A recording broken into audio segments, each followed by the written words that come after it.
Hi, I'm Phil McKnight from Breville. Today I'd like to show you how to make a great tasting cup of coffee from your grind control drip filter coffee machine.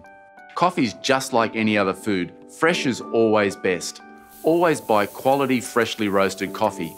Coffee's at its peak flavour potential between 5 and 20 days after it's roasted. Always look for coffee that has a roasted on date printed on the bag and not a used by or best by date, as you never know when they were roasted. Always buy coffee from your local coffee shop or from a roastery if you're lucky to have one near you, or you can always buy them online from a reputable quality roaster. Water quality is another very important aspect if you want to make great tasting coffee. Always fill the tank with fresh, clean water and avoid water that's got heavy mineral content. If you live in an area that has heavy mineral deposits, then try using a spring water or bottled water, but definitely don't use distilled water or demineralised water.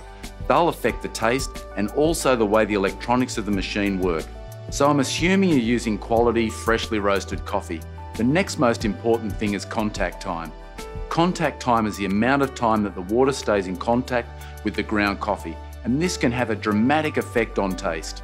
Too much contact time will result in coffee that's overly bitter and ashy tasting. Too little contact time and the coffee will taste weak and underdeveloped.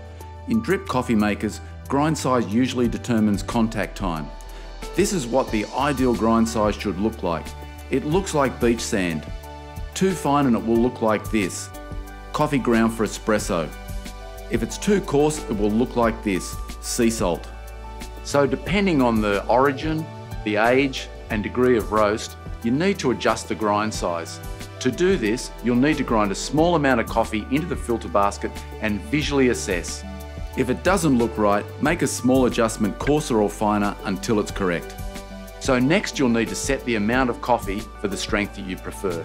Freshly roasted, freshly ground coffee always looks like you have too much.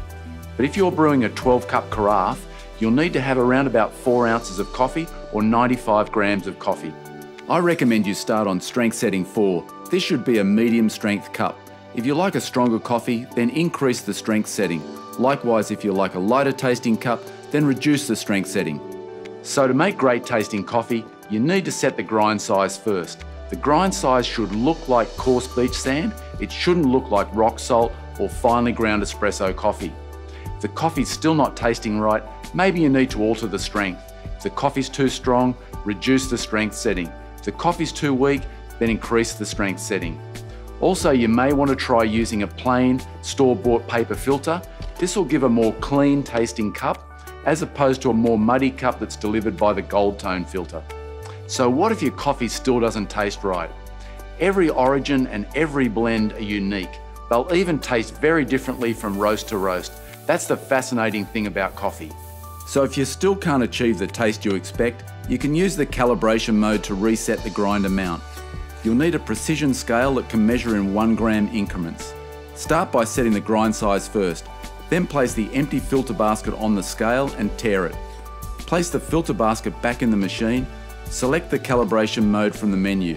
Press the dial to start the grinder. It'll grind for 10 seconds. When the grinder is finished, weigh the results, basket and all. Turn the dial on the machine to adjust the amount of weighed coffee and press the dial to confirm.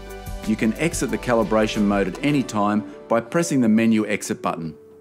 The grind control, coffee just the way you like it, every time.